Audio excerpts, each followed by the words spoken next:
Very good evening and a warm welcome to your news highlights with me, Jonas Mbambo. As always, a great pleasure being in your company. Japan reported its first case of the Omicron variant on Tuesday, less than a day after the country imposed sweeping restrictions on inbound travel to prevent the new strain from spreading domestically. The health ministry in Japan revealed that screening had detected the variant in a male Namibian diplomat who had landed in Tokyo on Sunday, traveling from Namibia. Joining us on the line is the ED of the Ministry of International Relations and Cooperation, Ambassador Penda Naanda. Very good evening to you, Ambassador, and thank you so much for joining us. Good evening. Yes. Ambassador, we understand that there is a Namibian diplomat currently in Japan under quarantine. Can you confirm this and the circumstances surrounding the situation?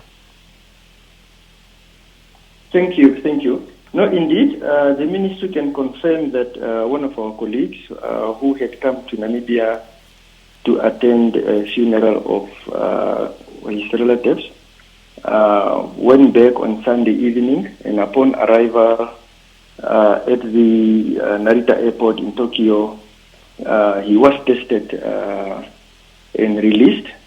However, before he arrived home, he received a call to return back to the airport, upon which then he was informed that he has tested positive and he would be quarantined. He has since been quarantined with his spouse and child.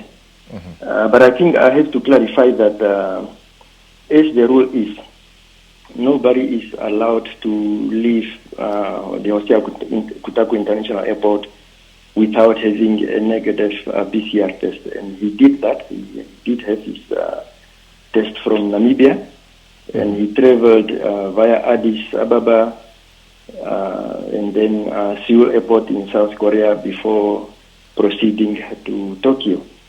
He's in a very good state. He doesn't have any symptoms. He has not lost any of his senses.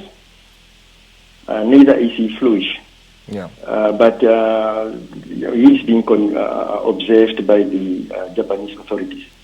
All right. Lastly, Ambassador, obviously there's general anger around the fact that the travel bans that have been imposed on Southern African countries, including Namibia, are being seen as discriminatory and unfair.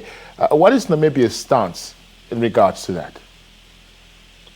I have to point out that we were equally disappointed at the way we were placed on the red list, because there were no cases from Namibia, while there are cases from other countries that were clearly not put on the list that we in Southern Africa were placed on. Southern Africa, as His Excellency the President indicated yesterday, did a great job in identifying or finding that there is such a variant coming up, and we have to be cautious on that. But I think, as indicated, I think they could have had a scientific investigation in the matter rather than following what we all perceive as being political.